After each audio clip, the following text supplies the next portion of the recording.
All right, we're going to do the books of 2nd John and 3rd John in one episode because, together. Fun fact, these are the two shortest books in the Bible. 3rd John is the shortest, 2nd John is the second shortest. They both have just over 200 words in Greek, so basically a paragraph. I mean, they're very short. Yep. These are, again, written by John, and really many of the same themes as 1st John in just briefer format.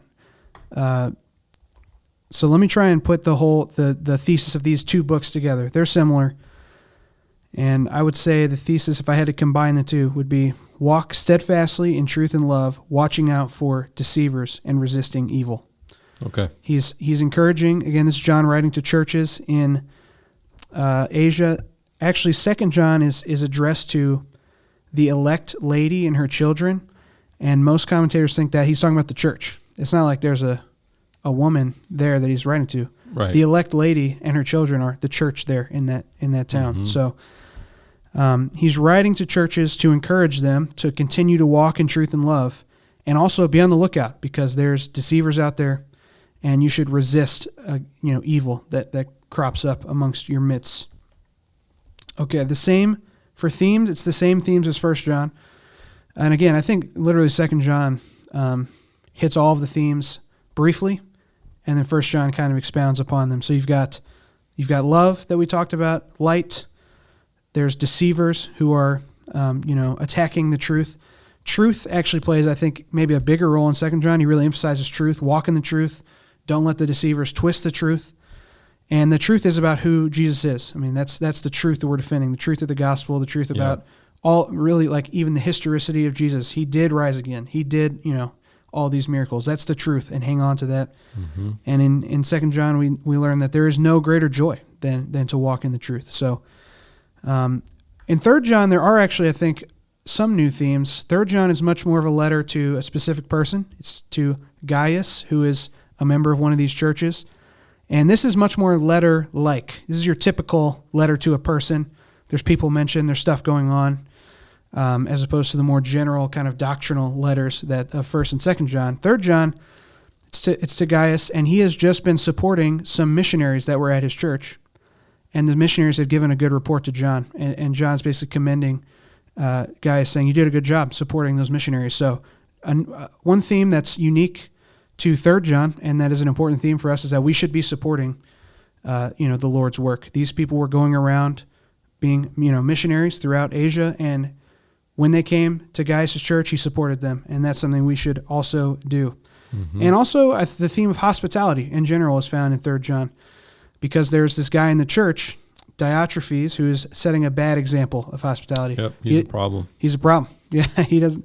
He doesn't want to help the missionaries. He doesn't like John. Like, I think in there, he's like it doesn't want to have anything to do with John, the person writing the letter. Right. The message in 3rd John is be like Gaius, don't be like Diotrephes. Be hospitable, be welcoming to people in your church. Don't be surly and rejecting people and not wanting to help people who come into your church. And he really, in Gaius and Diotrephes, we have an example of kind of the good versus evil type of dynamic we see in all three of these letters. You've got people who are walking the light, doing good, loving one another. That means you're a Christian. That's good. You want to do that. Then you've got deceivers trying to deceive the church. You've got Diotrephes not showing love. And so there's kind of a real-life application of 1 and 2 John, which is, kind of the good versus evil, light versus darkness thing we've seen throughout these 3 books. Right. Okay, here's some tips on how to read these books. First of all, these books are tiny. Okay. Don't just blow past them. Yeah. It's really easy. If you get the little, the Bible reading handout that we have here at CFC, where it puts the chapters on the page. I've done this before. I get that. I want to read through the whole Bible, and I go, okay, what's the shortest books? Let me cross some books off. I go, 2nd John, done. 3rd John, done. Jude, done. Let's see, Obadiah, done. And I'm like, oh, I'm 5 books out of 66 already, and I just never read those books again, and I'm done. Don't do that. Yeah. It can be tempting when you want to just. It's a good thing to read through the whole Bible. It can be tempting though when you're trying to just get to that end goal of just crossing off every chapter.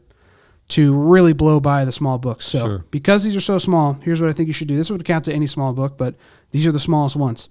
Read it out loud multiple times and try and catch the little small details you didn't notice the last time. It's so short. It'll take you 1 minute to read it out loud, if not less. Read it out loud slowly and just notice, oh, I didn't catch that last time, that word that's there. You can do this with any book, any section of a book, but it's helpful, I think, to do with the small books to slow you down. Sure. Because it's way too easy to be like, oh yeah, 3 John, I read that sometime, and you just kind of went, psh, all right, done, and you skip past it. Right.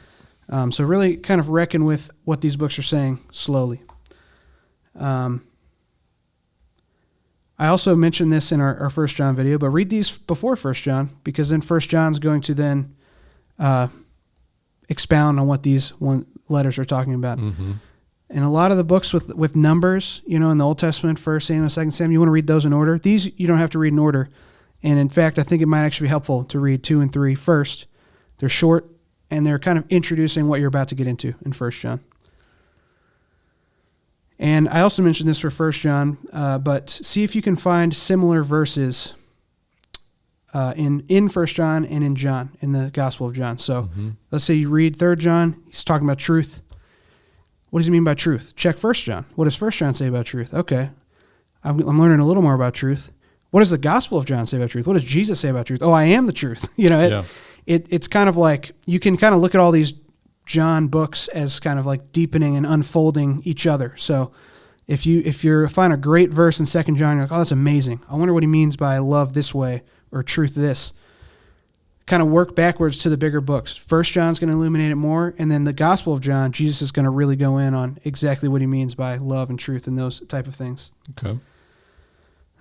Connections to Christ in these 2 short books. Christ is the truth. Especially both of these talk about kind of guarding against people who are twisting the truth, guarding against people who are unloving in the church. Christ is the ultimate truth. Christ is the ultimate example. He's the one our faith is in, and he's the one, we're kind of guarding. We're not guarding him. He doesn't need us to guard him, but we're guarding the truth that he taught and the truth about him. And so reading these reminds us that, we need to be diligent in living out the gospel and in defending it and keeping the truth of the gospel away from people who would twist it. And finally, takeaways. Again, these are all similar to 1 John, but follow commandments. Watch out for deceivers. In 2 John, it actually says, don't even let them in the house. Don't let them even walk in the doors. I don't know how many of us would be that strict about if we know somebody is a false teacher, if we know somebody is peddling something that's not the truth. Are we supposed to not even let them in the doors of the church? What does that mean? It's really, really harsh words against false teachers here that we should reckon with. What does that mean? Don't even let them in the house. Yeah. And then 2 that are, I think, unique to 3 John, not unique in the Bible, but out of the John books here, which is support missionaries, support the work of the gospel. Yeah. If there's people who are doing the hard work of going around and spreading the gospel, we should be supporting them. And be hospitable. Of course, we love one another within the church, but I think here we see Christians visit, missionaries visit. Be hospitable to them. Go out of your way to be hospitable to them, because that is what it looks like to love those who are out there, bringing the gospel around to the nations. 3 John teaches us we need to be hospitable to them, especially when they're with us. Yeah. I love how 3 John gets real nitty-gritty. He's talking to a specific person about specific people, and he is not afraid to name names. So when he's talking about people to be careful with or to avoid, at least when he's talking to Gaius, he's being specific about Diotrephes. Yeah. But then he also is not only willing to call out names of bad guys, but names of good guys, because then he mentions Demetrius, and I think that's important for us to keep in mind as well. Sometimes we're only willing to name the good guys, but we'll never ever call someone a bad guy. Some people, it almost feels like they're almost too willing to call out bad guys, and we might forget and leave behind the idea of commending the good guys or the people that are serving well. And at least pastorally, I want to be reminded of that too. Yeah. That we need to make sure that saints that are doing well are commended. Yeah, that's helpful. It's like all the stuff that John is talking about in 1 John, kind of generally. There's people who are walking in the darkness. Yes. There's people who are walking in the light. Easy to say that, and he's just, you could just say that, but he's got people in mind. He knows what he's talking about, and they're right. Those are real categories of people. And it comes out in the personal letter. Yes. Yeah. That's great. Yep.